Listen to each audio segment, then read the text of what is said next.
ஆண்டவராக இயேசு கிறிஸ்துவின் நாமத்தினாலே மீண்டும் இந்த காலை வேளையில் உங்களை சந்திப்பதில் மிகுந்த சந்தோஷம். இந்த முறை நாம் ஒரு வித்தியாசமான செய்தி ஒன்றை பார்க்க போகிறோம். வசனத்தை வாசித்து கொண்டிருந்த போது ஆண்டவர் எனக்கு சொல்லிக் கொடுத்த ஒரு விஷயத்தை தான் நான் உங்களோடு கூட பகிர்ந்து கொள்ள விரும்புகிறேன். தலைப்பு வசனமாக 2 கொரிந்தியர் 2ஆம் அதிகாரம் 11வது வசனத்தையும் எபேசியர் 6ஆம் அதிகாரம் 11வது வசனத்தையும் நான் வாசிக்க போகிறேன். 2 கொரிந்தியர் 2ஆம் அதிகாரம் 11வது வசனம். சாத்தானாலே நாம் மோசம் போகாதபடிக்கு அப்படி செய்தேன், அவனுடைய தந்திரங்கள் நமக்கு தெரியாதவைகள் அல்லவே. எபேசியர் 6:11, நீங்கள் பிசாசின் தந்திரங்களோடு எதிர்த்து நிற்க திராணி உள்ளவர்களாகும்படி தேவனுடைய சர்வாயுதத்தை தரித்து கொள்ளுங்கள் அப்படின்னு இருக்கு. நம்ம இந்த வசனத்திலிருந்து தான் பார்க்க போகிறோம். நாம் கண்களை மூடி தேவ சமூகத்தில் ஆண்டவரை நோக்கி பார்க்க போகிறோம். சர்வ வல்லமை உள்ள எங்கள் தகப்பனே, இந்த அருமையான காலை வேளைக்காக உமக்கு ஸ்தோத்திரம். வேத வாக்கியங்களை அறிந்து கொள்ளும்படி எங்கள் இருதயங்களையும் கண்களையும் திறக்கிறதான தேவனே, ஆண்டவரே, இந்த வாக்கியங்கள் எங்களுக்கு பிரயோஜனமாக, எங்கள் வாழ்நாளுக்கு பிரயோஜனமாக எங்கள் இருதயங்களிலே பதிய கர்த்தர் கிருபை பாராட்டுவீராக. ஆண்டவரே, கடமைக்காக அல்ல சுவாமி, உம்முடைய வேதத்தினுடைய மகத்துவங்களை அறியும்படி தேவனாய் கர்த்தர் எங்கள் இருதயங்களை திறக்க வேண்டுமாய் நாங்கள் செபிக்கிறோம். ஆண்டவரே, இதன் மூலமாக நாங்கள் இன்னும் அநேக வேதத்தின் சத்தியங்களை ஆழத்திற்குள்ளே கடந்து போக கர்த்தர் கிருபை தருவீராக. மகிமையின் தேவன் வெளிப்படுவீராக. மகிமையுள்ள கரத்துக்குள்ளே எங்களை தாழ்த்தி ஒப்பு கொடுக்கிறோம். நீர் பேசும், நீர் இடைபடும், எங்கள் ஆண்டவர் இயேசுவின் நாமத்தில் பிதாவே, ஆமென். 2 கொரிந்தியர் 2ஆம் அதிகாரம் 11வது வசனத்திலும் எபேசியர்கள் நிருபம் 6ஆம் அதிகாரம் 11வது வசனத்திலும் தெளிவாக பவுல் ஒரு காரியத்தை சொல்லுகிறார். சாத்தானுடைய தந்திரங்கள் அறியாதவைகள் அல்லவே, சாத்தானுடைய தந்திரங்களோடு கூட எதிர்த்து நிற்கும்படிக்கு அப்படின்னு சொல்றார். அதாவது இந்த சாத்தானுடைய தந்திரம் அப்படின்னா என்ன, தந்திரங்கள், சாத்தானுடைய தந்திரங்கள் என்ன, அதை பற்றி தான் நாம் இன்னைக்கு பார்க்க போகிறோம். பொதுவாக எதிராளியை பற்றி தெரிந்து கொள்வது மிக மிக அவசியம். இஸ்ரவேல் ஜனங்கள் ஒவ்வொரு இடத்துக்கு போகும்பொழுதும் இந்த எதிராளிகளை குறித்து ஓரளவுக்கு அவங்க வேவு பார்ப்பாங்க அப்படின்னு பார்க்குறோம். இது அவசியமா அப்படின்னு கேட்டிங்கன்னா, நான் தேவனோடு கூட நிற்கிறவர்களுக்கு, அவரோடு கூட நடக்கிறவர்களுக்கு அது அவசியம் இல்லாத காரியம் என்று நான் சொல்லுவேன். எப்போவுமே சொல்லுவேன், ஒரு இடத்துக்கு நாம் போகும்போது சிலரெல்லாம் நான் பார்த்துருக்குறேன், பிசாசை கட்டி, அந்த ஊரில் இருக்கிற பிசாசை கட்டி, அந்த ஊரில் இருக்கிற ஒவ்வொரு பிசாசியாக கட்டிக்கிட்டு இருப்பாங்க. அவங்களுடைய குலம் கோத்திரம்லாம் தேர்ந்தெடுத்து கட்டுவாங்க. அந்த பிசாசுடைய அப்பா யாரு, அம்மா யாரு, அதுக்கு 2 பசங்க இருக்கிறாங்க, ஒவ்வொன்றையா தேர்ந்தெடுத்து கட்டி கட்டி கட்டி பேசுவாங்க. எனக்கு தெரிஞ்ச வேதத்தில் அப்படி எதையுமே அவர்கள் செய்ததாக இல்லை. அதாவது அப்போஸ்தலர்களும் இயேசுவும் அப்படி செய்ததாக இல்லை. மாறாக இவர்கள் போகும்போது அவைகள் ஓடி வந்து எங்களை வேதனைப்படுத்த வந்தீங்களான்னு கேட்குது. இவங்க போனது அதை வேதனைப்படுத்துறதுக்கு இல்லை, இவங்க போனது வேற வேலையாக போகிறாங்க, இவங்க சுவிசேஷம் அறிவிக்க போகிறாங்க. ஆனால் அது வந்து கேட்குது, எங்களை வேதனைப்படுத்த வந்தீரா அப்படின்னா என்ன அர்த்தம்? சர்வாயுதத்தை தரித்து கொண்டு நாம் எப்பொழுதும் ஆயத்தமாக இருந்தால் பிசாசை தனியாக துரத்த வேண்டிய அவசியம் என்று ஒன்று கிடையாது. அது நம்மளை பார்த்தாலே ஓடும். அந்த அளவுக்கு நாம் ஆயத்தப்பட்டவர்களை நிற்கணும். அதே நேரத்தில் நீங்கள் ஜெபம் பண்ண வேண்டாம், பிசாசுக்கு ஜெபம் பண்ண வேண்டிய அவசியமே கிடையாது, நீங்கள் பாட்டு இருங்க பிசாசு ஓடிடும், அதெல்லாம் கிடையாது. வேதம் தெளிவாய் சொல்லுகிறது, இவ்வகையான பிசாசுகள் ஜபத்தினாலும் உபவாசத்திலும் என்று போகாதுன்னு இருக்கு. நீங்கள் ஜபத்திலும் உபவாசத்திலும் எவ்வளவு ஸ்ட்ராங்காக இருக்கிறீங்களோ அவ்வளவுக்கு அவ்வளவு, அதான் வெரி சிம்பிள். உள்ள நம்ம எவ்வளோ ஸ்ட்ராங்காக இருக்கிறோமோ அவ்வளோ வெளியே நம்ம ஸ்ட்ராங்காக இருப்போம். தேவனுக்குள்ளே எவ்வளோ ஸ்ட்ராங்காக இருக்கிறோமோ அவ்வளோக்கு அவ்வளோ ஊழியத்தில் ஸ்ட்ராங்காக இருப்போம். அவ்வளோதான். அந்தரத்தில் ஆடாமல் அம்பலத்தில் ஆடவே முடியாதுன்னு சொல்லுவாங்க பாருங்களேன். இந்த டெலிவரன்ஸ் மினிஸ்ட்ரி நடத்துகிற எத்தனையோ ஊழியக்காரங்களை பார்த்துருக்கிறேன். மணிக்கணக்காக விழுந்து கிடப்பாங்க. ஆனால் அவங்க போய் ஸ்டேஜில் விழுந்து கிடக்க மாட்டாங்க. ஸ்டேஜில் கம்பீரமாக நிற்பாங்க. அவங்க நிற்கும் போது அங்கே விடுதலை தானாகவே வரும். சிலர்லாம் மைக்கை பிடிக்கும் போது பிசாசுகள் தெரிச்சு ஓடும். காரணம் என்ன? அவங்க விரட்டலன்னு அர்த்தம் கிடையாது. அந்த அளவுக்கு அவர்கள் ஆயத்தப்பட்டவர்களாக இருக்கிறாங்க. உள்ள தேவ சமூகத்தில் காத்திருக்கிறாங்க. நீங்கள் மணிக்கணக்கில் ஃபோனில் உட்காந்துட்டு எல்லாம் பண்ணிட்டு நேராக போய் ஸ்டேஜில் ஏறினா பிசாசு ஓடாது. அது விரட்டிக்கிட்டு தான் இருக்கணும். ஒரு சிலரை பார்த்துருக்கிறேன், நாள் கணக்காக விரட்டிக்கிட்டு இருப்பாங்க. கட்டி போட்டு வீட்லேயே உட்கார வச்சுலாம் விரட்டிக்கிட்டு இருக்கிறவங்களாம் இருக்கிறாங்க. இப்போ நம்ம அதை பற்றி பார்க்க போகிறதில்ல. நாம எதை பற்றி பார்க்க போறோம்னா, இந்த பிசாசின் தந்திரங்கள்னா என்ன. தந்திரம் வேறு, தந்திரம் என்பது வெளியே தெரியாமல் இருக்கும். தந்திரங்களை எதிர்த்து நிற்கணும்னு அவர் சொல்றார். இந்த பிசாசுடைய காரியங்களை ஒரு சிலரை பார்க்கும் பொழுது அவனுக்குள்ள இருக்கக்கூடியதான சில குணாதிசயங்கள், அதை வேதத்தில் ஆண்டவர் தெளிவாக சொல்லி வச்சிருக்கிறாரு. அதை பற்றி தான் நம்ம பார்க்க போறோம். முதலாவதாக அவனுக்குள்ளே ஒரு தந்திரமான காரியம் ஒன்றை அவன் செய்கிறான். என்ன செய்கிறான்? மார்க் எழுதின சுவிசேஷம் 3ஆம் அதிகாரம் 26வது வசனத்திலும், லூக்கா எழுதின சுவிசேஷம் 11ஆம் அதிகாரம் 18வது வசனத்திலும் இயேசு சொல்லக்கூடியதான மிக முக்கியமான வார்த்தைகளில் ஒன்று என்னன்னு கேட்டா, பிசாசுடைய ராஜ்யத்துக்குள்ள ஒரு மனம் இருக்குதாமா. அந்த ஒரு மனதை பத்தி இயேசு லூக்கா எழுதின சுவிசேஷம் 11:18 விதமாய் சொல்லுகிறார். சாத்தானும் தனக்குத்தானே விரோதமாய் பிரிந்திருந்தால் அவன் ராஜ்யம் எப்படி நிலை நிற்கும் அப்படின்னு கேட்கிறார். அப்படின்னா என்ன அர்த்தம்? சாத்தானுக்குள்ள ஒரு மனம் இருக்கு. இந்த ஒரு மனம் எதுக்கு அப்படிங்கிறது தான் ரொம்ப இம்பார்ட்டன்ட். அதான் அவன் தந்திரம். இந்த சாத்தானுக்குள்ள இருக்கிற ஒரு மனம் இருக்குது, இது ஆத்துமாக்களை மோசம் போக்குவதற்காக. அதாவது அவனுடைய ராஜ்யத்தினுடைய எல்லை. இப்போ இந்தியா இருக்குது. இந்தியாவுக்குள்ள 29 மாநிலங்கள் இருக்குது. இந்த 29 மாநிலங்களும் ஒருமனமாக இருக்கிறதா? அப்படி இருந்தால் தான் இந்தியாங்கிற நாடு கட்டமைப்போடு கூட இருக்கும். இந்த இந்தியாங்கிற நாடு ஒரு ஒத்துமையாக இல்லாமல் ஒவ்வொரு மாநிலமும் ஒவ்வொரு விதமாக இருந்துச்சுன்னா எதிராளிகள் உள்ளே நுழைவதற்கு அது சாதகமாகிரும். அப்போ பிசாசு எப்படிப்பட்டவனாக இருக்கிறானமா, ரொம்ப ஸ்ட்ராங்காக இருக்கான ஒரு மனதில். எந்த அளவுக்கு இந்த உலகத்தின் அதிபதியான இயேசு வர்ற வரைக்கும் பிசாசு அப்படிதான் இருந்துச்சாம், பயங்கர ஸ்ட்ராங். பிசாசு நல்லா தெரிஞ்சுக்கொள்ளுங்க, கிரேக்க பிசாசு, இந்திய பிசாசு, சீன பிசாசு எப்படி வேணா இருக்கட்டும், அந்த ஊரில் பிசாசு ஒரு மாதிரி இருக்கும். அங்கே போனீங்கன்னா வலு சர்ப்பம், அது மாதிரி சைனாலலாம் பார்த்தீங்கன்னா பயங்கரமான டிராகன் இப்படி வழிபடுவாங்க. இதே கிரேக்கத்துக்கு நீங்கள் போயிட்டீங்கன்னு சொன்னால் அங்கே வேற விதமாக வழிபடுவாங்க, ஜியூஸு, ரியா இப்படி இருக்கும். இப்போ ஒவ்வொரு நாட்டில் ஒவ்வொன்று. இப்போ நீங்கள் நார்வே போல நாடுகள்னாலும் சாத்தானே டைரெக்டாக வழிபடுவாங்க. சாத்தானே இதெல்லாம் சாத்தானுக்கு வேற பேர் கொடுத்து வழிபடுறது, அங்கே சாத்தானே வழிபடுவாங்க. இப்படி ஒவ்வொரு ஊருக்கு ஒவ்வொரு மாவட்டத்துக்கு இப்படி எல்லாமே இருக்கும். ஆனால் அத்தனையும் ஒரு மனமாக இருக்குதான். ஒரு மனமாக இருந்து அவன் ராஜ்யத்தை அவன் கட்டி கொண்டிருக்கிறானாமா. எனக்கு ரொம்ப ஆச்சரியம், ஒரு அரசாங்கம் 5 வருஷம் ஒன்றா நடக்க மாட்டேங்குது. என்ன காரணம்? 5 வருஷத்துக்குள்ள எம்எல்ஏக்களுக்குள்ள சண்டை வந்துடுது, எம்பிக்களுக்குள்ள சண்டை வந்துடுது, அவங்க பிரிஞ்சிடுறாங்க. நடுவில் அரசாட்சியெல்லாம் கவிழ்ந்து போன அரசாட்சியெல்லாம் எவ்வளவோ இருக்குது. அவர்கள் ஆட்சி பீடத்தில் இல்லாதபடிக்கு அந்த ஆட்சி கவிழ்ந்து போனது எத்தனையோ நாடுகளில் பார்த்துருக்குறோம், எத்தனையோ அரசாங்கத்தில் பார்த்துருக்குறோம். ஆனால் பிசாசுடைய அரசாங்கம் இயேசு வர வரைக்கும், ஆதாமிலிருந்து இயேசு கிறிஸ்து வர வரைக்கும் ஒரு 4000 வருஷம் அப்படியே ஃபுல் ஸ்ட்ராங்காக இருக்குது. இந்த பூமியை அப்படி கட்டி வச்சிருக்கிறான். அவனுக்கு கீழே எத்தனையோ பிசாசுகள் இருக்குதான், பிசாசும் அவன் தூதர்களும் அப்படின்னு இருக்கு. இவ்வளோ பேருக்கு ஒரு தலைமை. ஆண்டவரே சொல்றாரு, உலகத்தின் அதிபதியானவன் என்னிடத்துல வருகிறான். அப்படின்னா என்ன அர்த்தம்? அவன் இந்த உலகத்தை ஆளுகை செஞ்சுக்கிட்டு இருந்திருக்கிறான். எப்போ? இயேசு வரத்துக்கு முன்னாடி. நான் இவ்வளோ பேசுறது இயேசு வரத்துக்கு முன்னாடி இந்த உலகத்தின் முழுவதும் ஆட்சி செஞ்சிருக்கிறான். அவனுக்கு கீழே இவ்வளோ பேர் இருக்கிறாங்க. ஆனால் அத்தனைக்கு நடுவில் அவனுக்குள்ள இருந்தது என்ன? ஒரு மனம் அப்படியே ஸ்ட்ராங்காக கட்டி வச்சிருக்கிறான். இந்த ஒரு மனம் தந்திரமான ஒரு மனம். எந்த தந்திரம்? மக்களை தன் கட்டுக்குள்ள வச்சுப்பதற்கு, மக்கள் மேல் உள்ள நேசத்தில் இல்லை. அதான் ரொம்ப முக்கியம். இந்த ஒரு மனதை பல நேரங்களிலே அவன் என்ன செய்யறான்? தேவ பிள்ளைகளுக்குள்ளே அனுப்பி வைக்கிறான். தேவ பிள்ளைகளுக்குள்ளேயும் இந்த ஒரு மனம் வருது, பிசாசுடைய ஒரு மனம் வருது. இப்போ ஏதேனுக்குள்ள பிசாசு ஒரு தந்திரமான காரியத்தை ஏவாளுக்குள்ள அனுப்பினான், அவள் வழியாக ஆதாமுக்குள்ள அனுப்புறான். இப்போ அவனுக்கு என்ன? அவங்க மேல பாசமா? புசிக்கும் நாளில் நீங்க சாகவே மாட்டீங்க, அவங்க சாகாம இருக்கணுங்கிறது அவனுக்கு பாசமான ஒரு விஷயமா? அடுத்து அவன் சொல்றான், நீங்கள் தேவர்களை போல இருப்பீர்கள். இப்போ அவங்க தேவர்கள் போல இருக்கணுங்கிறது அவன் ஆசையா? இல்லை. இதுதான் தந்திரம். இந்த தந்திரமான காரியத்தை அவங்களுக்குள்ள நுழைச்சி அவங்கள தன்வசப்படுத்தி தன் ராஜ்யத்துக்கு கீழே கொண்டு வருவது. ஏன்னா இப்போ அவன் ஆளுகை செய்கிறவனா இருக்கிறான். யாரு? ஆதாம். சகலவற்றையும் ஆண்டு கொள்ளுங்கள், கர்த்தர் ஆளுகை அவங்க கையில் கொடுத்திருக்கிறார். அந்த ஆளுகையை வாங்குவதற்கு அவங்களுக்கு ஃபேவரா பேசி அவங்களுக்குள்ள என்ன செய்யறான்? ஒரு தந்திரமான காரியங்களை செய்து அவங்கள மோசம் போக்கிட்டான். இதுதான் அவனுக்குள்ள இருக்கக்கூடியதான தந்திரம். இந்த தந்திரம் ஒரு மனம் இருக்கான். எப்படி ஒரு மனமா இருக்குது? எல்லாத்தையும் கட்டி ஆளுவதில். இந்த ஒரு மனத்தை யாருக்குள்ள அனுப்புறான்? தேவ ஜனங்களுக்குள்ள அனுப்புறான். அப்போஸ்தலர் நடவடிக்கைகள் 5ஆம் அதிகாரம் 9வது வசனத்தை நீங்கள் வாசிக்கும் போது அனனியா சப்பீராளுடைய விஷயத்தை நம்ம பார்க்கிறோம். அந்த அனனியா சப்பீராளுடைய விஷயத்தை பார்க்கும்போது பேதுரு சொல்லுகிறதான ஒரு வார்த்தை என்னன்னா, பேதுரு அவளை நோக்கி, கர்த்தருடைய ஆவியை சோதிக்கிறதற்கு நீங்கள் ஒருமனப்பட்டது என்ன? இந்த ஒருமனம் யாரால வந்தது? இது பிசாசால வந்த ஒருமனம். யாரை சோதிப்பதற்கு? பரிசுத்த ஆவியை சோதிப்பதற்கு. இன்னைக்கு வீடுகளிலே பிசாசு இந்த ஒரு மனம் என்கிறதான தந்திரத்தை நுழைச்சிக்கிட்டு இருக்கிறான். எனக்கு ரொம்ப ஆச்சரியம். நான் சில ஊழியர்களிடத்துல பேசி கொண்டிருக்கும் போது ஆச்சரியப்பட்டு சொல்லுவேன். எப்படின்னா, நல்ல சத்தியத்தில் வைராகியமா பேசணும்னு நினைக்கிற ஊழியக்காரனுக்கு வீட்டில் பயங்கர எதிர்ப்பு இருக்கும் பாருங்களேன். வீட்டில் இருக்கிறவங்க அந்த சத்தியத்துக்கு ஒத்து வர மாட்டாங்க, அவங்க அந்த சத்தியத்துக்கு எதிர்த்து நிற்பாங்க. அந்த ஊழியக்காரன் ஸ்ட்ரகிள் பண்ணி கஷ்டப்பட்டு அந்த ஊழியத்தில் கட்டி எழுப்பி மேலே வந்து நிற்பான். அவனை பார்த்துருக்கிறேன். நிறைய ஒரு சில ஊழியர்களெல்லாம் நான் கவனித்து கேள்விப்பட்டிருக்கேன். அவங்க வாழ்க்கையில் நடந்த சம்பவங்கள் எல்லாம் அதை வரிசையாக அடுக்கிக்கிட்டே போகலாம். ஒரு ஊழியர் கஷ்டப்பட்டு அவர் ஒரு 10 ஆத்மாவை ஆதாயம் பண்ணி வீட்டுக்குள்ளேயே கூட்டத்தை ஆரம்பிப்பாராம். கூட்டம் நடக்கிறதுக்கு முன்னாடி பாயை விரிச்சுக்கிட்டே போவாராம். அவர் விரிச்சுட்டு இப்படி திரும்பி பார்ப்பாராம், பின்னாடி அவர் மனைவி பாயை சுருட்டிக்கிட்டே வருமா. அவர் சொல்லுமா, இது என் வீடு, ஆனால் அவங்க தான் அதுக்கு வாடகை கொடுக்குறாங்க. அந்த அம்மா சொல்லுமா, அது வேலைக்கு போன அம்மா அது சொல்லுமா, இது என் வீடு, இங்கே அதெல்லாம் நீ செய்யக்கூடாதுன்னு.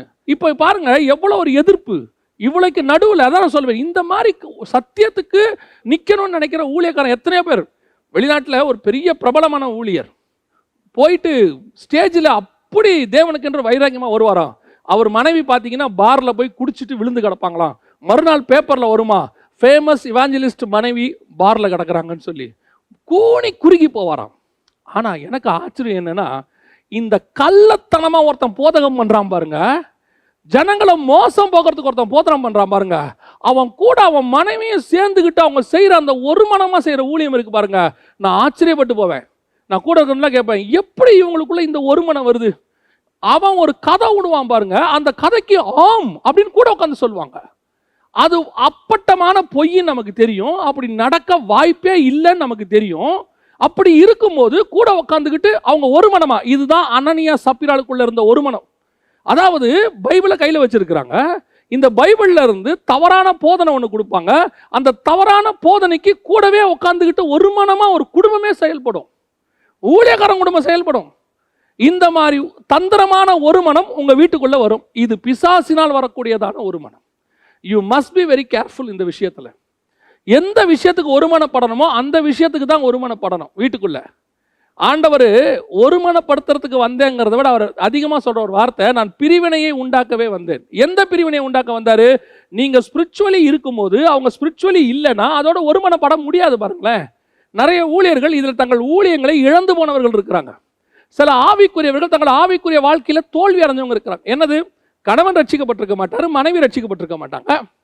இப்ப கணவன் மனைவி ரட்சிக்கப்படாத போது, யாராவது ஒருத்தர் ரட்சிக்கப்படாத போது அவருக்கு எந்த அளவுக்கு நீங்கள் கீழ்ப்படியணுமோ அந்த அளவுக்கு தான் கீழ்ப்படியணும். நிறைய பேர் எங்ககிட்டயுமே கேள்வி கேட்குறாங்க, இப்போ என்னுடைய கணவர் குடிச்சிட்டு அடிக்கிறாரு, உதைக்கிறாரு, நான் வேலைக்கு போயிட்டு வரேன், ஏன் நான் மட்டும்தான் சம்பாதிக்கிறேன், ஏன் சம்பாதியத்தையும் அவர் கேட்குறாரு, நீங்கள் கணவனுக்கு கீழ்ப்படியணும்னு சொல்கிறீங்க, அப்போ நாங்கள் இந்த பணத்தை அவர்கிட்ட கொடுக்கணுமா? கொடுக்கக்கூடாது. Very simple. எதுக்கு சொல்ல வர, உங்கள் குடும்பத்தை நடத்தணும், இவ்வளவும் இருக்கு, அவர் தவறான காரியத்தை செய்கிறார், அந்த தவறான காரியத்திற்கு நீங்கள் துணை போகக்கூடாது. ஏன்னா வேதமே சொல்லும் போது பிள்ளைகளுக்குமே கட்டளை எப்படி இருக்குதுன்னு கேட்டீங்கன்னா, பிள்ளைகளே உங்கள் பெற்றோருக்கு கர்த்தருக்குள் கீழ்ப்படிங்கள் தான் இருக்கு. பைபிளை விட்டு வெளியே, சத்தியத்துக்கு வெளியே, தேவனுக்கு விரோதமான காரியங்களில் நீங்கள் ஒருமனப்பட வேண்டியதோ கீழ்ப்பட வேண்டிய அவசியமோ கிடையாது. இன்னைக்கு அதுல ஒருமனப்படக்கூடிய ஒரு குரூப் இருக்கு. இதுதான் பிசாசினுடைய தந்திரம். என்ன சொல்லுவாங்க தெரியுமா? இவர்கள் ஒருமனப்பட்டு அவங்க அந்த குடும்பத்தில் கணவன் சொல்வார், ஏமா ஞாயிற்றுக்கிழமை ஆராதனைக்கு போக வேண்டாம், இன்னைக்கு நாம் போய் பிஸ்னஸை கவனிப்போம் அப்படின்னா, மனைவியும் ஆமாங்க இன்னைக்கு சண்டே கொஞ்சம் போனோம்னு சொன்னால் நம்ம கொஞ்சம் அதிகமாக சம்பாதிக்கலாம், ஃபீஸ் கட்டலாம், ஒரு மனம். இந்த மாதிரி தேவனுக்கு அகைன்ஸ்டாக வரும்போது ஒரு மனம் வரும். இந்த ஒரு மனதை தேவன் அக்செப்ட் பண்ணுகிறது இல்லை. இது பிசாசினுடைய தந்திரம்.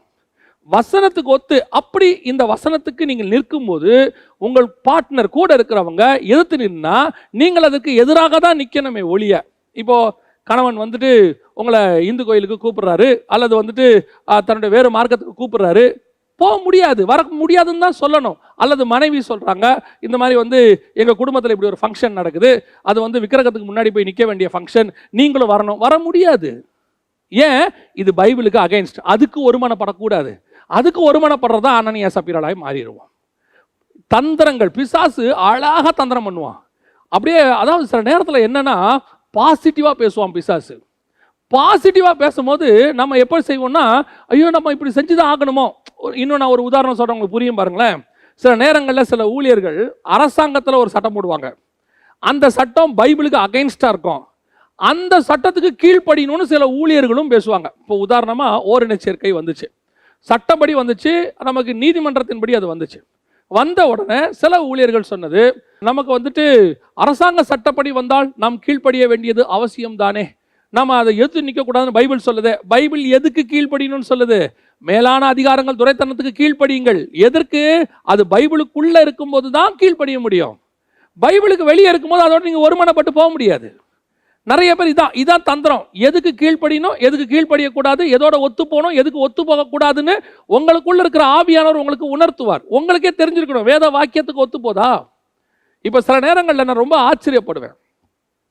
ஒரு கள்ள உபதேசக்காரன் பேசும்போது கீழே உட்காந்துருக்கிறவங்கள ஒரு 300-400 பேர் அதை ஆமோதிக்கிறாங்க பாருங்களேன். அப்போ அவங்க கொடுக்குற அந்த கள்ள உபதேசத்துக்கு அவங்க ஒத்து போறாங்கன்னு தானே அர்த்தம்.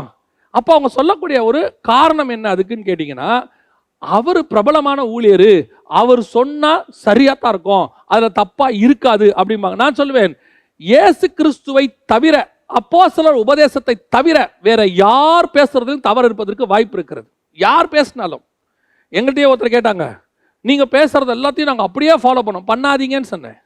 நான் பேசுறது எல்லாத்தையும் ஃபாலோ பண்ணாதீங்க, இதில் இருக்குதா வேத வசனத்தோடு ஒத்து போதா அதை ஃபாலோ பண்ணுங்க. எனக்கு தவறு செய்வதற்கு வாய்ப்பு இருக்கிறது, ஏன்னா மாம்சத்தில் இருக்கிறோம், நம்ம அப்போஸ்தலர்கள் கிடையாது, அப்போஸ்தலர் உபதேசத்தை எடுத்து பேசுறவங்க. இதில் தவறு வராமல் பேசணும் தான் நம்ம விரும்புகிறோம். அப்போலோ என்பவன் பிரசங்கம் பண்ணுகிறான், ஆக்கில்லா பிரிஸ்கில்லா அங்கே இருக்கிறாங்க. அவனை அப்போலோ யாரு? திஷ்டாங்கமாய் கர்த்தரை பிரஸ்தாபப்படுத்துகிறான், தைரியமாக பேசுகிறான், எல்லாத்தையும் பார்த்துக்கிட்டே இருக்கிறாங்க. ஆனால் வசனம் என்ன சொல்ல தெரியுமா? அவனை அழைத்து கொண்டு போய் சுவிசேஷத்தை அவனுக்கு திட்டமாய் சொல்லி கொடுத்தாங்களாம். அவனுடைய காஸ்பல்லையும் கொஞ்சம் மிஸ்டேக் இருக்குது. அப்போ ஆக்கிலா பிரிஸ்கிலா கூட்டு போய் அவனுக்கு சொல்லி கொடுக்குறாங்க. அப்போ அப்போலோங்கிறவன் யாரு? பவுலுக்கு ஈக்குவலானவன். பவுல் சொல்றாரு, நான் நட்டேன், அப்போலோ நீர் பாய்ச்சினான். அவங்க ரெண்டு பேரும் ஈக்குவலாக வராங்க ஒரு இடத்துல. அப்படி இருக்கும்போது அவனுடைய பிரசங்கத்திலேயும் சில தவறுகள் இருக்கிறது. அதை ஆக்கிலா பிரிஸ்கிலா சரி பண்ணுகிறார்கள். இப்போ அப்போலோவே சொல்லிட்டாருங்க, அதனால சரிதான் கிடையாது. பிசாசின் தந்திரம் இங்கே தான் வரும், ஒத்து போகக்கூடாது. பிசாசுடைய தந்திரம் ஒரு மனம் எதற்கு தெரியுமா? மோசம் போக்குவதற்கு. மோசம் போக்குவதற்கு ஒத்து போகக்கூடாது. நான் ஊழியர்களுடைய குடும்பங்களை பார்த்ததுனால சொல்கிறேன், தயவு செய்து கணவன் ஒரு ஊழியக்காரனாக இருந்து வேதத்துக்கு விரோதமாய் சொன்னால் மனைவி ஒத்து போகாதுங்க. ஒத்து போகாதுன்னா நீங்கள் குடும்பத்தோடு ஒத்து போகாதுன்னு சொல்ல, அந்த சத்தியத்துக்கு சொல்கிறேன். எப்பா நீங்கள் செய்யறது தப்புன்னு சொல்லுங்க. மனைவி செய்யக்கூடியது சத்தியத்தின்படி தப்பா இருந்தா நீ செய்யறது தப்புன்னு சொல்லுங்க. அதனால குடும்பத்தோட ஒத்து போகாதன்னு நான் சொல்லலை, தப்பா புரிஞ்சிடக்கூடாது. நீங்க குடும்பம் இருக்கணும். கணவன் எப்பேற்பட்டவனாக, மனைவி எப்பேற்பட்ட ரட்சிக்கப்படாத மனைவியாய் இருந்து சண்டைக்காரியாய் இருந்து வாழ முடியாது வனாந்தரமாய் இருந்தாலும் நீங்கள் இருந்து தான் ஆகணும், கடைசி வரைக்கும் கூட தான் இருக்கணும். பைபிள் அப்படித்தான் சொல்லுது. அவள் நீங்கள் ஆதாயம் பண்ணணும். ஆனால் நான் சொல்லுகிறது என்ன? அவள் சொல்லுகிற சத்தியம், சண்டை வரும் வீட்டில், நீங்கள் சொல்கிற சத்தியத்துக்கு அவங்க சொல்கிறது அகைன்ஸ்டாக இருக்கும், பைபிளுக்கு அகைன்ஸ்டாக இருக்கும். அதனால் வீட்டில் சண்டை வரும். அந்த சண்டை வந்தாலும் பரவாயில்ல, நான் சத்தியத்துக்கு நிற்கணும். அதுக்கு ஒத்து போயிடக்கூடாது. நீங்கள் ஒத்து போக தொடங்குனீங்கன்னா கொஞ்சம் கொஞ்சமாக பிசாசு ஏதேனுக்குள்ளே நுழைஞ்ச மாதிரி உங்கள் வீட்டுக்குள்ளே நுழைஞ்சிருவான். ஸ்டார்ட்லேயே தடுத்துடணும். அதை நிறைய பேரோட குடும்பத்தில் அதான் பிரச்சனையை, விட்டுருவாங்க. சில கணவன்கள் மனைவியுடைய ஆரம்ப காலத்தில் வரக்கூடியதை அந்த கல்யாணம் ஆன ஜோரில் அவங்க சொல்கிறத சிலதை விட்டுருவாங்க. அப்படியே கொஞ்சம் கொஞ்சமாக விட்டு விட்டு விட்டு அந்த மாதிரி என்ன சொல்லும், ஆரம்பத்தில் நீங்கள் எல்லாம் கேட்டீங்களே, அப்போ செஞ்சீங்களே, ஏன் இப்போ செய்ய மாட்டீங்க? இவருக்கு தெரியும் இது சத்தியத்தின்படி தப்புன்னு. அந்த கல்யாணமான புதுசில் மனைவிக்காக விட்டு கொடுத்துருவாரு. அதனுடைய விளைவு என்ன? அனனியா சப்பீரால மாறுற இடத்துக்கு போயிடும். நான் நிறைய ஊழியர்களை பார்த்துருக்கிறேன். நிறைய ஊழியர்களை சத்தியத்தோடு கூட இணைந்து ஊழியம் பண்ணக்கூடிய எத்தனையோ ஊழியர்கள் இருக்கிறார்கள். அவர்கள் கர்த்தருக்குள்ள நல்லா ஷைன் ஆகி வராங்க. அதே நேரத்தில் இந்த மாதிரி தவறான உபதேசத்துக்கு ஒரு மனம், ராங் ஒரு மனம், இது இந்த தந்திரத்துக்கு ரொம்ப கேர்ஃபுல்லாக இருந்து கொள்ளுங்க. வசனம் சொல்லுது, பிசாசின் தந்திரங்கள் அறியாதவைகள் அல்லவே. ரெண்டாவது, பிசாசுகிட்ட இருக்கக்கூடியதான இன்னொரு தந்திரம் என்னன்னு கேட்டீங்கன்னா, 1 பேதுருவின் புஸ்தகம் 5ஆம் அதிகாரம் 8வது வசனம்.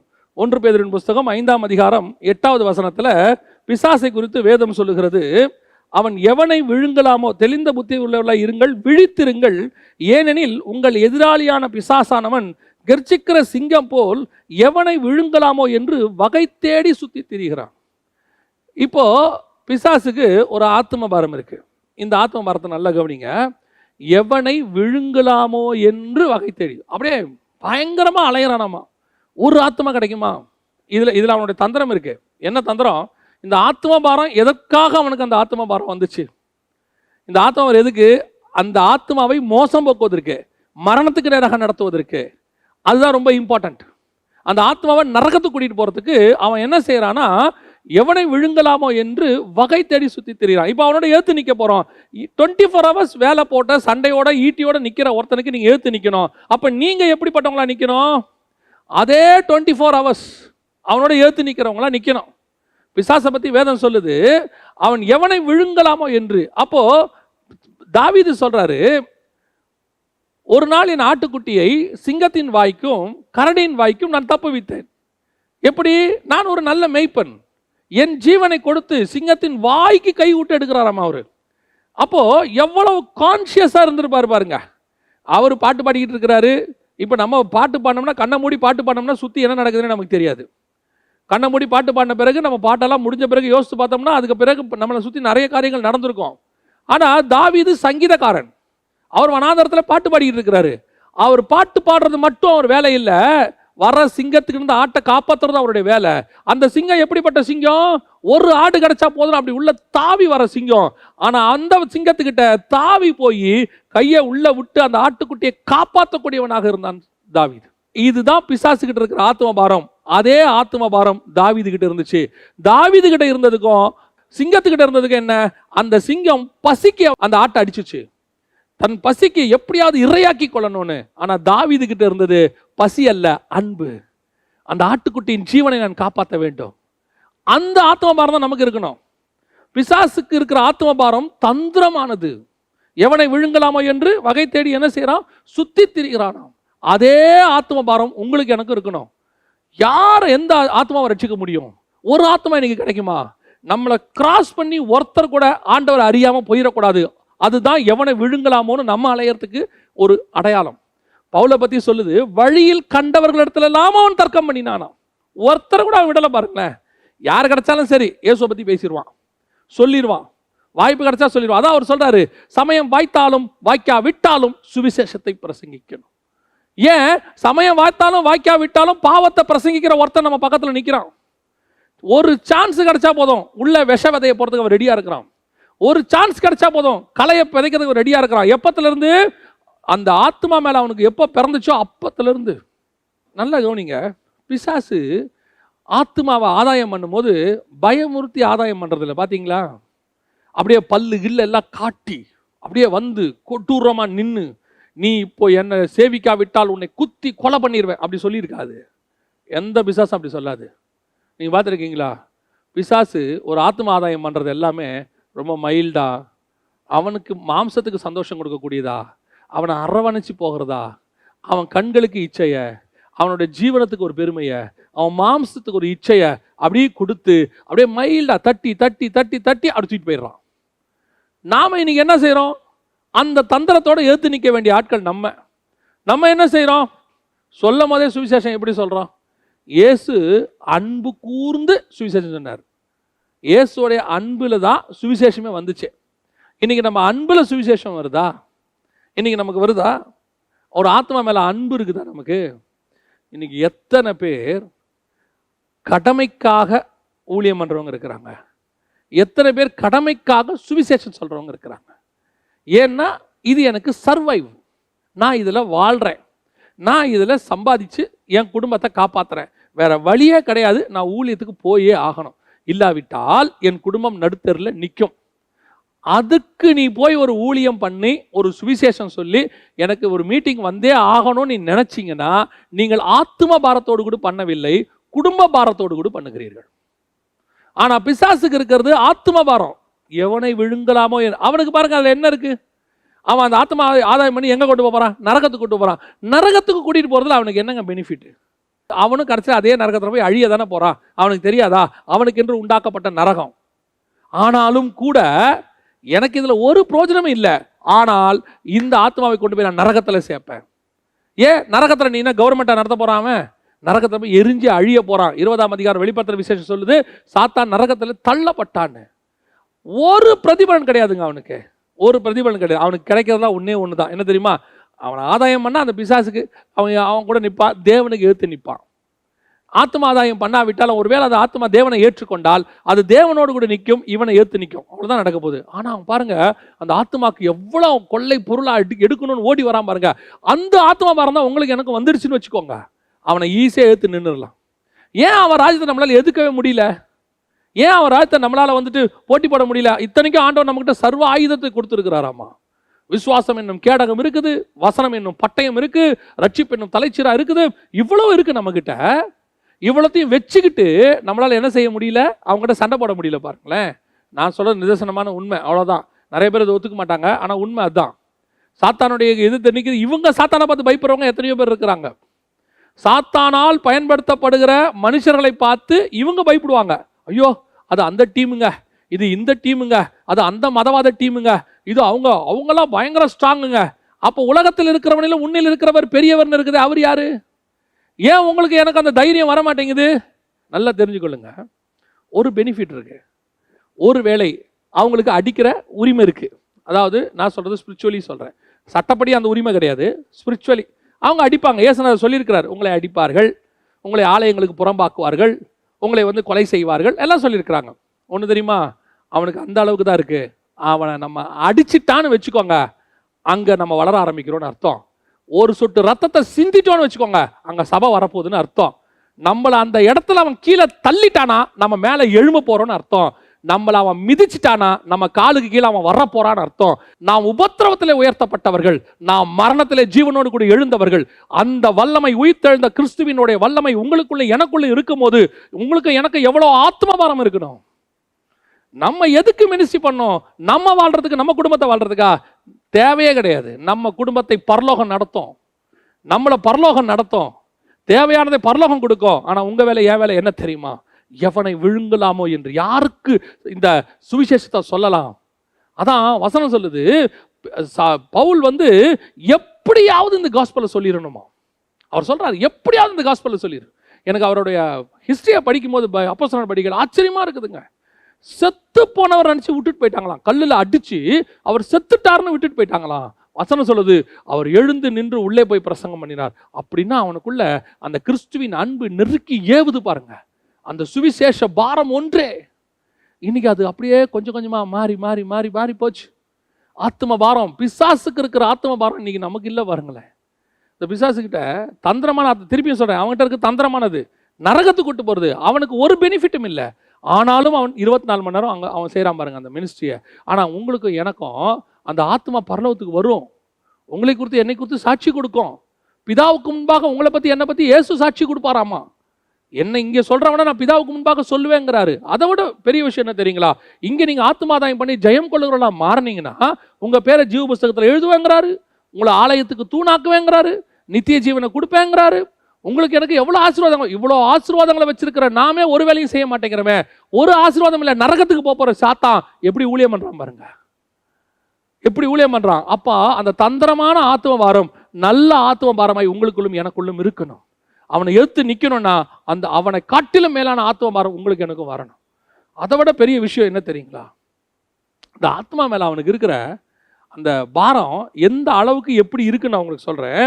லூக்கா எழுதின சுவிசேஷம் 4ஆம் அதிகாரம் 13வது வசனத்தில், அந்த 4ஆம் அதிகாரத்தில் இயேசு சோதிக்கப்படுறார். வனாந்தரத்துக்கு கூட்டிகிட்டு போய் சோதிக்கப்படுறார். நம்ம எல்லாருக்கும் தெரியும். சோதிக்கப்பட்ட இயேசு ஜெயிச்சிடறாரு சாத்தான. நல்லா கவனிச்சுக்கொள்ளுங்க, 3 ரவுண்டாக நடக்குது. முதல்ல வனாந்தரத்தில், அடுத்து தேவாலயத்து முப்பரைக்கின் மேலே, அடுத்து மலைக்கு மேலே, 3 ரவுண்டு. 3 ரவுண்ட்லேயும் இயேசு ஜெயிச்சிட்டார். வசனம் என்ன சொல்லு தெரியுமா? அந்த லூக்கா 4:13 சாத்தான் இயேசுவை விட்டு சில காலம் விலகி இருந்தான். கொஞ்ச நேரம், கொஞ்ச காலம் அப்படின்னா என்ன அர்த்தம்? போயிட்டு திரும்பி வந்துட்டான். இதுதான் ஆத்ம பாரம். ஒரு ஆத்மா நமக்கு செட் ஆகலை, அந்த ஆத்மா நம்ம கையை விட்டு போயிருச்சு, ஆனால் அதை விட அவன் தயாராக இல்லை. இப்போ விடுவோம், திருப்பி பிடிப்போம், கொஞ்ச நாள் ஆகட்டும். திருப்பி என்ன பண்ணுறான்?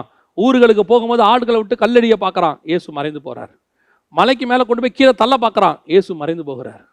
அவரை எப்படியாவது அவர் வாயிலேருந்து ஒரு கெட்ட வார்த்தையை வர வச்சிடணும், தப்பான வார்த்தையை வர வச்சிடணும், அவரை பேச பார்க்குறான். அவர் ஞானமாக இருக்கிறார்.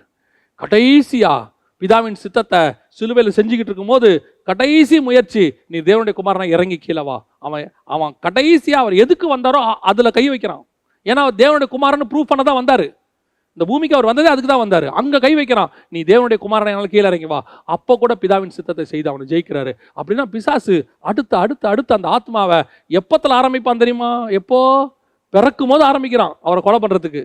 ஒருவேளை இவர் கிறிஸ்துவா இருப்பாரோ அப்படின்னு நினச்சிக்கிட்டு எப்போ வரான்? சிலுவை வரைக்கும் 33 வருஷம் விடாமுயற்சி, ஆத்மாவை பின்தொடர்தல். இன்னைக்கு நமக்குள்ள என்ன இருக்குது? ஆத்மா பாரம் எந்த அளவுக்கு இருக்குது? அவனுக்கு இருந்தது அவரை கொல்லவும் அழிக்கவும் தான், அதுக்கு வரான். அவன் வந்தது அவரை கொல்றதுக்கு. ஆனால் நித்திய ஜீவனை கையில் வச்சிருக்கிற நீங்கள் நானும் ஆத்மாவை எப்படி ஃபாலோ பண்ணுறோம்? ஒரு தடவை சொல்லுவோம், மிஞ்சி போச்சுன்னா 2 தடவை. விஷயம் தெரியுமா? அதுக்கப்புறம் என்ன சொல்லுவோம் தெரியுமா? அது உருப்படாதுங்க, அதுக்கு சொல்லியாச்சு, அதெல்லாம் நரகத்துக்கு போகிறோங்க. அரகன்சி, ஆர்த்தடாக்ஸ் அவங்கெல்லாம் அவ்வளோதான். இதுக்கப்புறம் நீங்கள் யார் நியாயம் இருக்கிறதுக்கு? உங்களுக்கு எனக்கு என்ன வேலை? ஒரு பிசாசே திருப்பி திருப்பி வந்துக்கிட்டு இருக்குது. நாம் ஏதாவது ஒரு தடவைக்கு மேலே இன்னொரு நாள் சொல்லுவோமா? நமக்கு ஆண்டவர் கொடுத்தது என்ன? நான் சொல்கிறது எல்லாருக்கும் சொல்லலை. உங்கள் அண்ணன், உங்கள் தங்கச்சி, உங்கள் அக்கா, உங்கள் தம்பி, உங்கள் கணவன், உங்கள் மனைவி, உங்கள் வீட்டில் இருக்கிறவங்க, சொந்தக்காரங்க, நண்பர்கள், கூட இருக்கிறவங்க, கூட வேலை பார்க்குறவங்க இவங்களை ரெகுலராக டெய்லி பார்க்குறீங்க, என்னைக்காவது இவங்களுக்கு ஒரு தடவை சொல்லியிருப்பீங்க, அவங்க கேட்க மாட்டேன்னு சொல்லிட்டாங்க, விட்டுருங்க. கொஞ்ச நாள் ஜோம் பண்ணிக்கிட்டே இருக்கணும். திருப்பி ஒரு சான்ஸ் கிடைக்குதா அவங்களுக்கு போய் சொல்லணும். ஒரு துக்கத்தோடு இருக்கிறாங்களா அந்த நேரத்தில் ஆறுதலா ஒரு 4 வார்த்தை. ஒரு வியாதியோடு இருக்கிறாங்களா ஒரு ஜபத்துக்கு போய் நம்ம என்ன சொல்கிறது, அதெல்லாம் உருப்படாதுங்க. இவங்க சொல்கிற வார்த்தை நிறைய பேரை கேள்விப்பட்டிருக்கிறேன். எனக்கு ரொம்ப வருத்தமாக இருக்கும். அந்த ஆத்மாவை கை கழுவுறதுக்கு நீங்கள் யார்? நம்முடைய வேலை என்ன? சுவிசேஷம் சொல்லுவது. ஆனால் அது முளைக்காது, அந்த விதை முளைக்காது. அது ஒரு கற்பார நிலம்னு தீர்மானிக்கிறதுக்கு நீங்களும் நானும் யாரு? இன்னும் ஒரு படி மேலே போய் சொல்கிறேன். இதாவது ஆத்மா பாரம், ரட்சிக்கப்பட்ட ஆத்மா, நம்ம சபைக்கு வந்த ஆத்மா, நம்ம ஊழியத்தில் நம்ம கூட இருக்கிற ஆத்மா ஒரு பின்வாங்கி போனா நம்ம எப்படி ரியாக்ட் பண்ணுறோம்? நான் ஒரு ஊழியரோட உட்காந்து பேசிக்கிட்டு இருந்தேன்.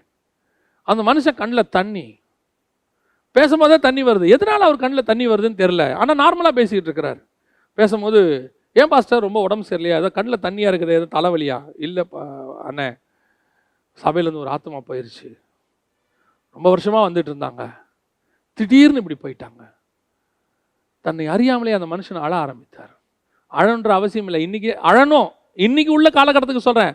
யார் அழறா? இன்னைக்கு நம்ம சொல்கிறது என்ன? ஒன்று போனால் கர்த்தர் 100 கொடுப்பார். எல்லாம் சொல்கிறது போட்டோம், திமிர் பிடிச்சது போட்டோம். 1 போனால் 100 கொடுப்பார். இன்னும் ஒரு படி மேலே போய் சொல்கிறாங்க, போய் அதி வாங்கி மிதி வாங்கி அது திரும்பி வரும். என்ன ஆவி உடையவர்கள் நீங்களும் நானும். தன்னை சபித்து தெரியாதுன்னு சொல்லி தன்னை கேவலப்படுத்தின பேதுருவுக்கு இன்விடேஷன் கொடுக்குறாரு. பேதுருவை வர சொல்லுங்க. கேட்குறாரு, என்மேல் அன்பா இருக்கிறியாப்பா? அவனை நம்பி தான் ஊழியத்தை கொடுக்குறாரு. இன்னைக்கு நாம ஒரு தவறு செஞ்சா அத்தோட க்ளோஸ், அவனை ஃபினிஷ் பண்ணிடணும், அவன் ஊழியத்தை மூடிடணும், அந்த ஆவிக்குரிய வாழ்க்கையை நாசம் பண்ணிடணும். சபையில் ஒருத்தன் தப்பு செஞ்சுட்டான் இருக்கட்டும், இங்கே நிற்கிற எல்லாருமே தப்பு செய்யாதவங்க தானா? பூர்ண பரிசுத்தவான்கள் தானா? தவறு செய்யட்டும், திருந்துவதற்கான வாய்ப்பு பரலோகமே கொடுக்குது. ஏன் நீங்களும் கொடுக்க மாட்டோம்? நம்ம சொல்கிற வார்த்தை என்ன? அவங்க உருப்பிட மாட்டாங்க. அவங்கள சபையோடு தள்ளி வைக்க வேண்டாம். ஒருவேளை ஊழியத்தில் இருக்கிறவங்க தப்பு செய்கிறாங்களா, அந்த ஊழியத்திலிருந்து கொஞ்சம் ஒதுக்கி வைங்க, நல்லது. அந்த ஊழியத்தை விட்டு கொஞ்சம் ஒதுக்கி வச்சு நீங்கள் கொஞ்ச நாள் வந்துக்கிட்டு இருங்க. மீண்டும் அந்த இதெல்லாம் சரியான பிறகு திருப்பி இந்த ஊழியத்தை நீங்கள் செய்யலான்னு சொல்லலாம். ஒரேடியாக அவங்கள ஒழிச்சு தள்ளி, அவங்கள பார்க்கும் போதெல்லாம் மேலே நிற்கும் போது மெசேஜ்லாம் சாடமாடையாக அடிச்சு, இந்த புல்பிட்டை எத்தனை பேர் தங்கள் சுய மாம்சத்துக்கு பயன்படுத்திக்கிட்டு இருக்கிறோம்? தங்களுடைய சுய விருப்புகளை சொல்கிற இடமா புல்பிட்டு? ஒரு மனுஷனுக்கு நீங்கள் ஆலோசனை சொல்ல விரும்பினாலோ அல்லது கடிந்து கொள்ள விரும்பினாலோ அவனை கண்டம் பண்ண விரும்பினாலோ தைரியமாக கூப்பிட்டு தனியாக சொல்லுங்க. இந்த ஒரு மனுஷனுக்காக உட்கார்ந்துருக்கிற மொத்த காங்கிரிகேஷனுக்கும் பேசுறீங்க. நீங்க என்ன சொல்றீங்க? அவனை வச்சு எல்லாருக்கும் சொல்ற அவசியம் இல்லை, அவனுக்கு சொல்லுங்க. அதை விட்டுட்டு அந்த ஆத்மா இனி சபைக்கே வரக்கூடாது. அப்படியே அவனையும் அவன் குடும்பத்தையும் அப்படியே கார்னர் பண்ணி அப்படியே சாடமாடியா பேசி எத்தனை விசுவாசி அழுவு தெரியுமா? எத்தனை விசுவாசி அப்படியே சபைக்கு போனாலே அவர் எங்களை தான் பேசுறாருன்றது எங்களுக்கு நல்லா தெரியுது, அத்தனை பேருக்கும் தெரியுது எங்களை தான் பேசுறாருன்னு. ஆனா சாடமாடையா அடிக்கிறது. அதனால அந்த ஆத்மா ரட்சிக்கப்படுமா? அந்த ஆத்மா அறுப்புண்டு போகுமா? நம் வாயின் வார்த்தைகள் அத்தனையும் அந்த ஆத்மாவை காப்பாற்றுவதற்காக இருக்க வேண்டுமே ஒழிய அந்த ஆத்மா நரகத்துக்கு போறதா இருக்கக்கூடாது. புல்பிட்டிலிருந்து மாம்சத்துல ஒரு நாளும் பேசாதிருங்கள். புல்பிட் என்பது கர்த்தர் நமக்கு கொடுத்திருக்கிறதான இந்த உலகத்திலேயே இருக்கிற மேன்மையான ஸ்தலம். இந்த இடம் இருக்குது. இந்த இடத்துக்கு வருவதற்கு ஆண்டவர் உங்களை உருவாக்கி இருக்கிறார் தாயின் கருவிலிருந்து. சர்வசாதாரணமா இந்த இடத்துக்கு நம்ம நிக்கல பாருங்களேன். நம்ம பிரசங்கம் பண்ணி 10 பேர் கேட்கறான்றது எவ்வளோ பெரிய விஷயம். நம்ம வீட்டிலேயே நம்ம பிரசங்கத்தை யாரும் ஒரு காலத்தில் கேட்க மாட்டாங்க. நம்ம ஏதாவது சொன்னா கேட்க மாட்டாங்க. இன்னைக்கு நம்ம பேசுறத உட்காந்து கொஞ்சம் பேர் கேட்கறாங்கன்னா அந்த உங்களுக்கு ஒரு தகுதியும் ஒரு காரியத்தை கர்த்தர் உங்களுக்கு உண்டாக்கி வச்சிருக்கிறாருன்னா இங்க மாம்சத்தை பயன்படுத்துவது எவ்வளவு தப்பு. இங்க ஆவியானவர் தான் பேசணும். அதே நேரத்தில் என் வாயின் வார்த்தைகள் எல்லாம் காயம் கட்டுவதாக இருக்கணும். என் வாயின் வார்த்தைகள் கொள்ளுவதாக இருக்கக்கூடாது. புல்பீட்டில் உட்காந்துக்கிட்டு கீழே இருக்கிறவனை வெட்டக்கூடாது. புல்பீட்டில் உட்காந்துட்டு கீழே இருக்கிறவனை ஆப்ரேஷன் பண்றதா இருக்கணும். அதாவது ஒரு ரவுடி வெட்டுவதற்கும் ஒரு டாக்டர் வெட்டுவதற்கும் டிஃபரன்ஸ் இருக்குது. ரவுடி கழுத்தை வெட்டுறானா அவன் சாவணும்னு வெட்டுறான். ஒரு டாக்டர் ஆபரேஷன் பண்ணி ஒரு சதையை வெட்டுறாருனா அவன் வாழணும்னு வெட்டுறாரு. இந்த டிஃபரன்ஸ் பிரசங்கத்தில் இருக்கணும். ஏன்னா அவங்க வாயின் வார்த்தை இருக்குதே, அது இருபுறம் கருக்குள்ள பட்டயம். இந்த பட்டயம் கொல்றதுக்கு வெட்டதா வாழ வைக்க வெட்டுதாங்கிறத நீங்களும் நானும் கொஞ்சம் உட்காந்து ஆலோசனைக்கணும்.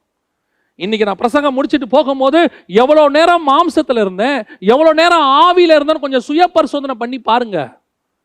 இன்னைக்கு நிறைய பேர் இயேசு கிறிஸ்து தன்னுடைய மாம்சத்தில் இருந்தாலும் தனக்கு விரோதமாக யூதர்கள் எழும்பி நின்றாலும், ஒரு புறம் வேதபாரர்கள், ஒரு புறம் பரிசேயர்கள், ஒரு புறம் கல்லை வச்சுக்கிட்டு இருக்கிற விசுவாசி கல்லு வச்சுக்கிட்டு நிற்கிறான்.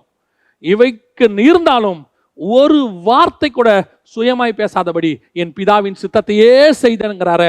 அந்த இடத்துக்கு நீங்களும் நானும் வரணும் பாருங்களேன். அதுதான் கர்த்தர் உங்ககிட்ட என்கிட்ட எதிர்பார்க்கறது.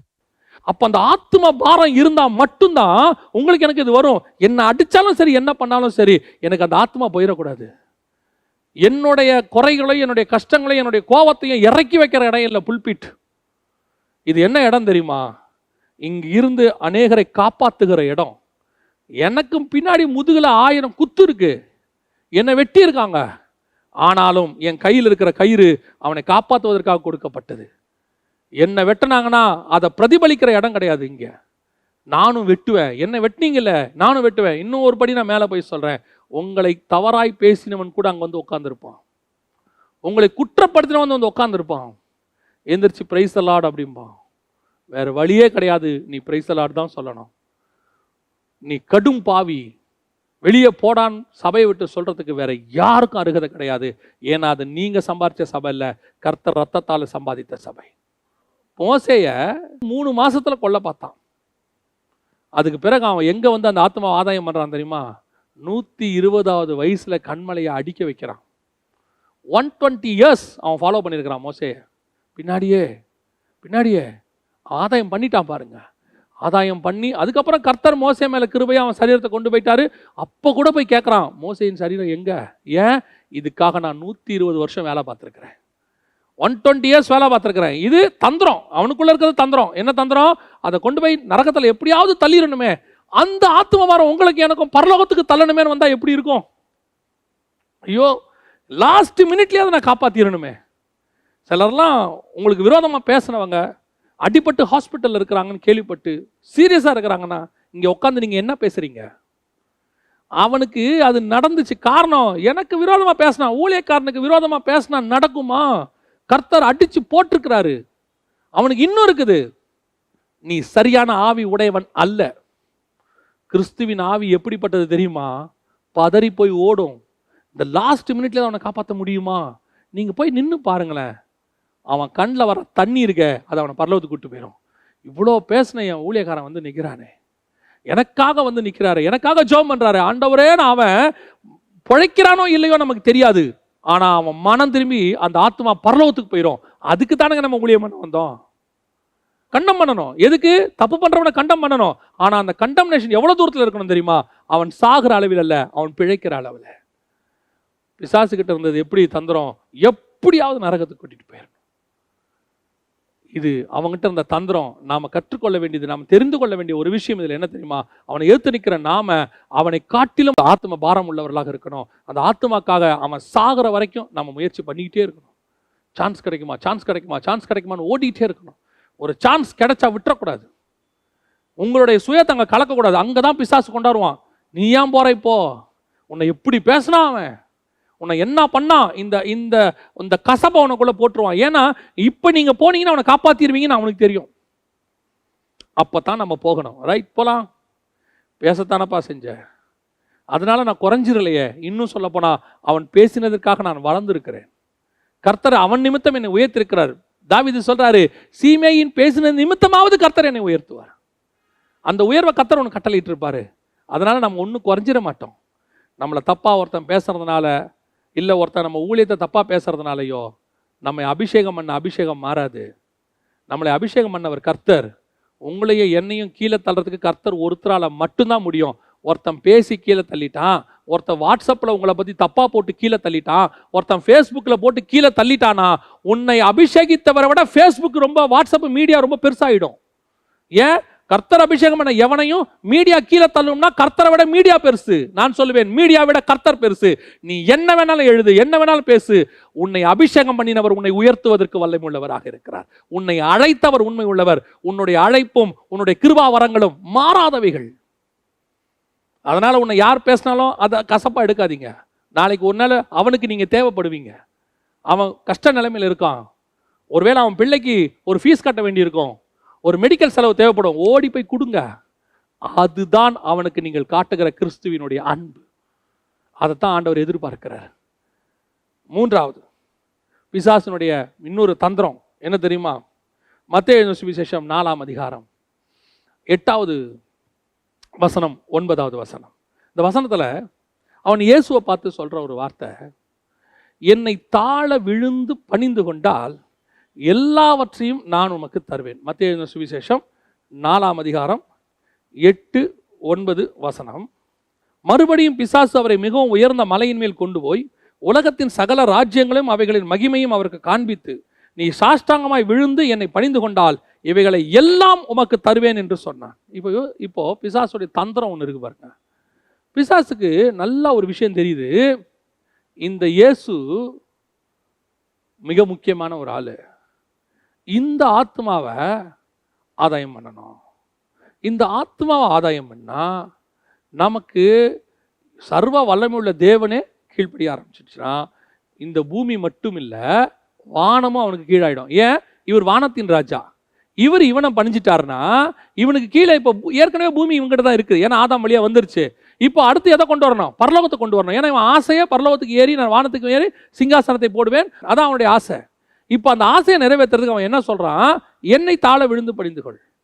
இவருக்கு என்ன தேவை? இந்த பூமியை ஜெயிக்க வந்திருக்கிறாரு. ஏன்னா அது ஆதாம் வழியா விட்டு போயிருச்சு. இழந்து போனவங்களை மீட்கிறதுக்கு தான் மனுஷகுமாரன் வந்திருக்காரு. அதுல ஆத்மா எல்லாமே வந்துடும், இந்த பூமியும் வரும், இந்த லேண்டும் வரும். இப்போ அவன் என்ன சொல்றான்? இதுக்கு தானே வந்திருக்கிறீரு, என்ன விழுந்து பணிஞ்சுக்கோங்க, இதை கொடுத்துட்றேன். ஏன்? இதை கொடுத்துட்றேன், அதை நான் எடுத்துப்பேன். எது? நீர் எங்க இருக்கிறீரு? ராஜாவா இருக்கிறீர், அதை நான் எடுத்துப்பேன். இதான் அவன் தந்திரம். அவனுடைய தந்திரம் எப்படி இருக்கு பாருங்களேன். ஆனா இதுல ஒரு காரியத்தை கவனிச்சிங்களா? அவன் தந்திரமானவன், அதுல எந்த மாற்று கருத்தும் இல்லை. அவன் அதை அந்த ஆத்மாக்காக அவன் எதை இழக்கிறான் தெரியுங்களா? எதை கொடுக்கறான் தெரியுமா? அவன் 4000 வருஷமா ஆதாம வீழ்த்தி சம்பாரிச்சான் பாருங்க. அதுல இருந்து இந்த 4000 வருஷமா உலகத்தினுடைய மொத்த மகிமை அவன் கையில் இருக்கு. அத்தனையும் இயேசுக்கு கொடுக்க ரெடியா இருக்கிறான். எதுக்கு? அந்த ஒரு ஆத்மாவுக்கு. எல்லாத்தையும் கொடுத்து இந்த ஒரு ஆத்மாவை கெயின் பண்ண. இதுக்கு பின்னாடி அவனுக்கு ஒன்று தெரியுது, இது கிடைச்சா அது கிடைக்கும், அதான் தந்திரம். இப்போ யோசிச்சு பாருங்க, அந்த ஒரு ஆத்மாவுக்கு எல்லாவற்றையும் 4000 வருஷமா சம்பாரிச்ச எல்லாத்தையும் அவன் கொடுக்க ரெடியாக இருக்கிறான். இதுக்கு பின்னாடி ஒரு தந்திரம் இருக்கு, திருப்பியும் சொல்றேன், அதான் பரலோகம். ஆனா உங்களுக்கு எனக்கும், அவனை ஏத்து நிக்கிற எங்களுக்கு எனக்கும் இப்படி ஒரு தாட் இருக்குதா? கொடுக்கறதுக்கு ரெடியாக இருக்கிறோமா? இந்த ஊழியத்திற்கு செலவு பண்றதுக்கு ரெடியா இருக்கிறோமா? எல்லாவற்றையும் கொடுத்து ஒரு ஆத்மாக்காக எல்லாவற்றையும் கொடுத்து ஒரு ஆத்மாவை கெயின் பண்றதுக்கு நம்ம ரெடியா இருக்கிறோமா? வசனம் சொல்லுது 13ஆம் அதிகாரம் மத்தேயு எழுதின சுவிசேஷம் 45-46 இயேசு சொல்றாரு, பரலோக ராஜ்யம் தனக்கு உண்டான எல்லாவற்றையும் வித்து அந்த முத்தை பெற்ற வியாபாரிக்கு சமமாக இருக்கிறது. இந்த எல்லாத்தையும் கொடுத்து இயேசு கிறிஸ்து இந்த பூமியில வந்து தன்னுடைய விருப்பு வெறுப்பு சந்தோஷம் எல்லாத்தையும் கொடுத்து தன் ஜீவனையும் கொடுத்து அவர் எதை மீட்கிறாருன்னு கேட்டீங்கன்னா, பரலோகம் இங்க ஒன்று வச்சிருந்துச்சு, ஒரு ராஜ்யம் ஆதாம் வழியாக, அந்த ராஜ்யத்தை மீட்கிறார். பரலோக ராஜ்யம் இவ்வளோத்தையும் கொடுத்து மீட்கிறதுக்கு ஓமையா இருக்குதுன்னு சொல்றாரு. அப்போ எல்லாத்தையும் தன் ஜீவனையே கொடுத்து மீட்ட இயேசு அவருக்கு பிள்ளைகளா வந்திருக்கிறோம் நாம. இன்னைக்கு நாம எப்படி ஆத்மாக்களுக்கு செலவு பண்றோங்கிறதா ரொம்ப இம்பார்ட்டன்ட். ஆத்மா செலவு பண்ணும்போது பிசாசுடைய தந்திரம் நம்ம கிட்ட இருக்குதா, இல்ல ஆத்மா செலவுக்கு பண்ணும்போது இயேசுவினுடைய அன்பு நம்ம கிட்ட இருக்கா? இயேசு எல்லாவற்றையும் வித்து ஆத்மா ஆதாயம் பண்ணாரு. அவருக்கு அதுல ஒரு பலனும் இல்லை. தன் ஜீவனை கொடுத்து நம்ம ஜீவனை மீட்கிறார். அதுல அவருக்கு ஒரு பலனும் இல்லை. ஒரே பலன், நம்மளை கொண்டு போய் பரலோகத்தில் வச்சு சந்தோஷப்பட போறாரு, அவ்வளவுதான். ஆனா இவனுக்கு என்ன? இந்த ஆத்மா ஆதாயம் பண்ணா அந்த இயேசுவை நான் கெயின் பண்ணிட்டேன்னா எனக்கு பரலோகம் வந்து கிடைச்சிரும். அதுக்கு பின்னாடி இருக்கிறது. இப்போ ஊழியம் பண்றதுல நாம இதுல எந்த வகையில் இருக்கிறோம்? எதுல இருக்கிறோம்? இந்த ஊழியம் பண்ணா இது கிடைக்கும் அப்படின்னு சொல்லி நீ மினிஸ்ட்ரி பண்ணினா நீ சாத்தானுடைய ஊழியக்காரன். தந்திரம். ஏன் இப்படி பண்ணா எனக்கு இது கிடைக்கும், இந்த மாதிரி பிரசங்கம் பண்ணா இப்படி எனக்கு கிடைக்கும். உன் பிரசங்கத்துல ஆத்தும ஆதாயம் மட்டும்தான் இருக்கணும், வேற எந்த ஆதாயத்துக்காகவும் நம்முடைய ஊழியம் இருக்கவே கூடாது. நிறைய பேர் இந்த பிசாசின் தந்திரத்தோட தான் மினிஸ்ட்ரி பண்ணிட்டு இருக்கிறாங்க. ஏன் எல்லாம் அப்படியே பார்த்தா எல்லாத்தையும் விட்டு ஊழியம் பண்ற மாதிரி இருக்கும்.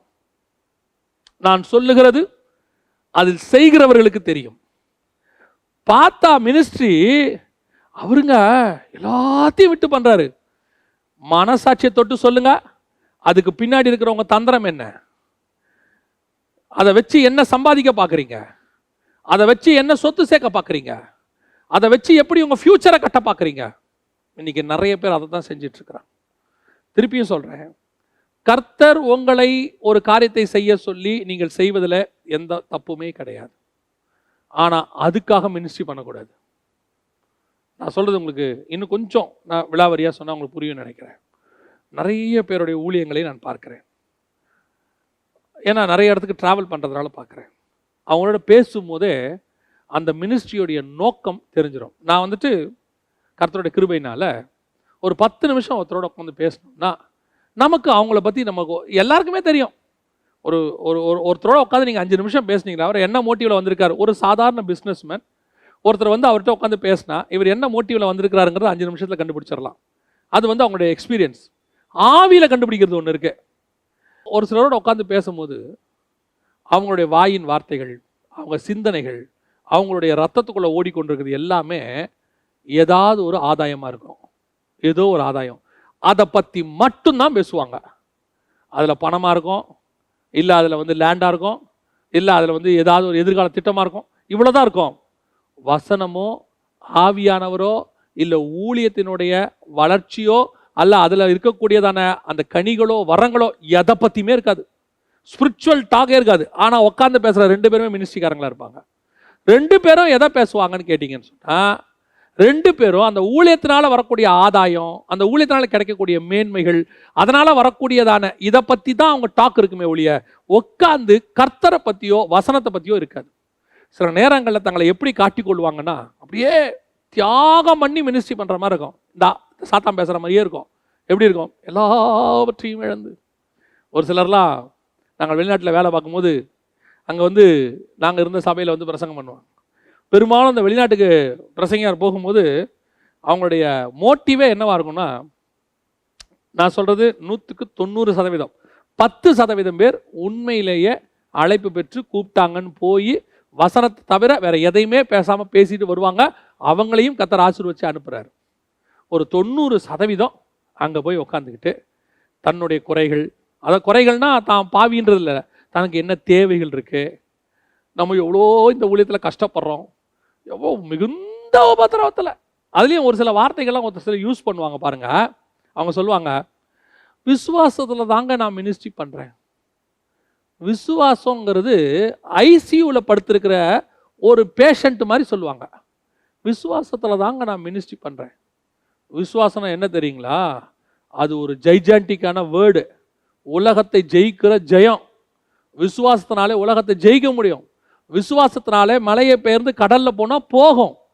விசுவாசத்தை துவக்கிறவரும் முடிக்கிறவரும் விசுவாசம் தான் எல்லாமே. இந்த விசுவாசத்தினால தான் நம்ம ரட்சிக்கப்பட்டோம். விசுவாசத்தை கொண்டு ரட்சிக்கப்பட்டோம். விசுவாசத்தில் தான் நம்ம ஆவிக்குரிய வாழ்க்கையே இருக்குது. நமக்கு பேரே விசுவாசிங்க. இந்த விசுவாசங்கிறது என்னது? நீங்கள் நினச்சிங்கன்னா விசுவாசத்தில் இந்த உலகத்தை தலைகீழ புரட்ட முடியும். சூரியனை நிற்க வைக்க முடியும், செங்கடலை பிளக்க முடியும், யோர்தானை பின்னிட்டு ஓட வைக்க முடியும். நீங்கள் 5000 பேருக்கு அப்பத்தை கொண்டு வர முடியும், மரித்தவரை உயிரோடு கூட எழுப்ப முடியும். இயேசு சொல்றாரு, பிதாவே நீர் எனக்கு செய்கிறேன்னு அறிந்திருக்கிறேன், சுற்றி இருக்கிறவர் விசுவாசிக்கத்தக்கதாக இதை நான் செய்கிறேன். அந்த விசுவாசம் அப்படிப்பட்ட வல்லமை உடையது. நீங்க விசுவாசத்தில் பலப்பட்டு இருந்தீங்கன்னா உலகத்தையே ஜெயிக்க முடியும். அப்படியே வந்து அவங்க பிரசங்கத்தை, அந்த விசுவாசங்கிற வேர்டை பிரசங்கத்தில் எப்படி யூஸ் பண்ணுவாங்க தெரியுமா? விசுவாசத்தில் தாங்க என் வாழ்க்கை ஓடுது. அது என்னமோ அப்படியே ட்ரிப்ஸ் ஏறிக்கிட்டு இருக்கிற பேஷண்ட் மாதிரி, ஏதோ அவர் இந்த ட்ரிப்ஸில் தாங்க வாழ்க்கையை ஓட்டிக்கிட்டு இருக்கிறாரு அப்படிங்கிற மாதிரி சொல்லுவாங்க. விசுவாசத்தில் எப்படி சொல்லணும் தெரியுமா? விசுவாசத்தில் வாழ்கிறேன். ஏன்? என் தேவன் என்னோடு கூட இருக்கிறார்.